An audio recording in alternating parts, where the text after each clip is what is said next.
So, Craig Burley, Champions League, Bayern and Liverpool, two teams that are usually at the business end of the competition. Some people wrote them off a little bit too quickly, didn't they, given their starts, respectively, to the season. Are they slowly getting back to where they want to be following midweek Champions League wins? Well, I think Liverpool's a bigger story in terms of how far it has to travel. I think Bayern, with its three draws, I believe, in the Bundesliga recently, off the back of the 2-2 with Stuttgart at the weekend, did rest some players. You know, they left out Sané and Mane, who have been pretty exceptional for them. Sané seems to have found his feet. So I think, Nagelsmann had left those players out with this game in mind. And of course, both come back in. Liverpool, it was more about performance for Bayern as well as result. I think for Liverpool, it was just about result. Anything else was a bonus. They could not afford another debacle, a debacle of Old Trafford, a debacle of Naples.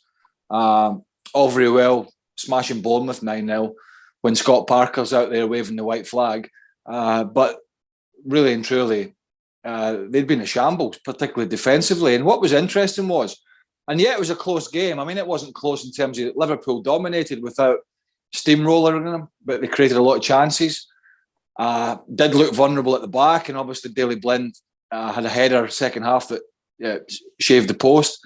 So it's kind of the knife edge that Liverpool are still living on. But it was so important for them just to get that 3 points and get up and running. And I said a week ago that travelling to Naples to play Napoli, they were looking for something to kickstart the season. That was the polar opposite. And I wonder if this maybe just kickstarts them a little bit.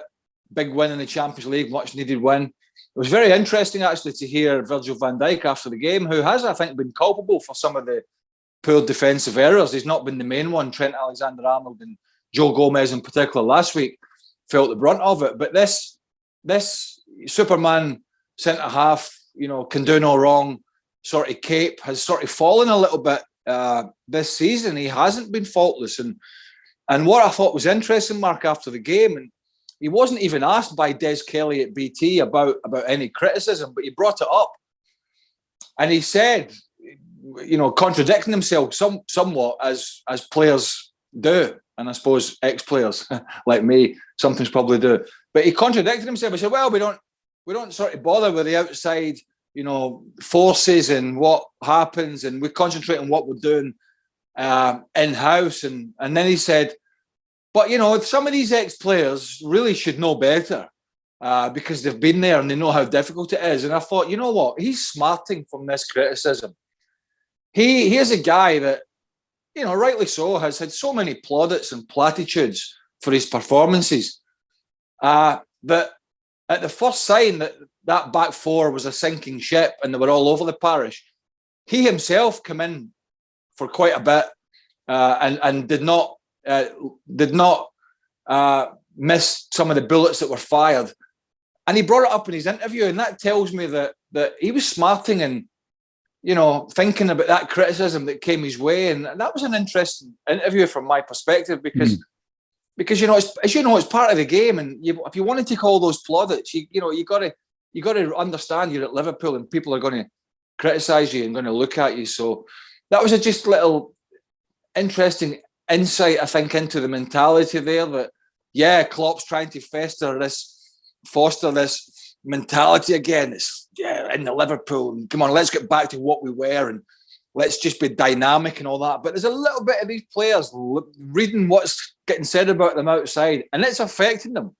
And I think we got a glimpse of that with Virgil van Dijk's interview after the game last night.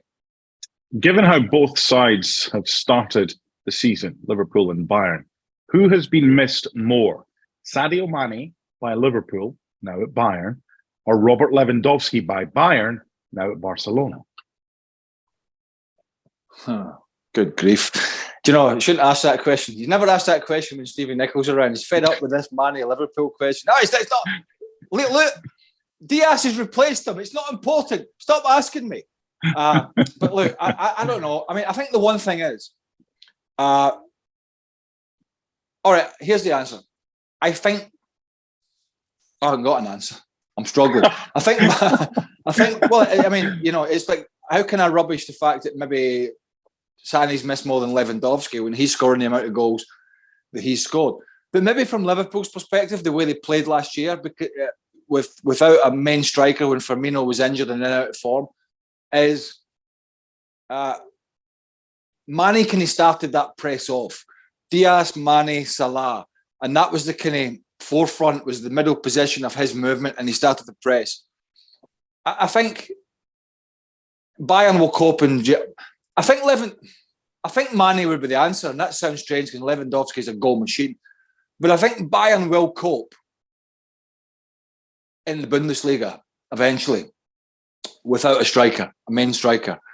And I think they'll kind of figure it out in the Champions League to some extent. There's a big question mark because Nunez is to come in and get up and running. He got a bit of game last night. He's had a suspension. So that front line is still a big question mark. So as strange as it seems, I'm probably going to say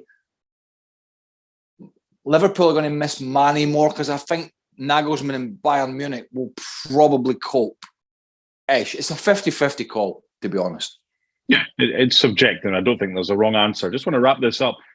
Liverpool, Bayern, group stage of Champions League. This is about them further forward in the competition. There's no issues whatsoever in your mind that Liverpool and Bayern will be competing as usual at the business end of the Champions League. There is a question for me about Liverpool. There is. Okay. Yeah, there is.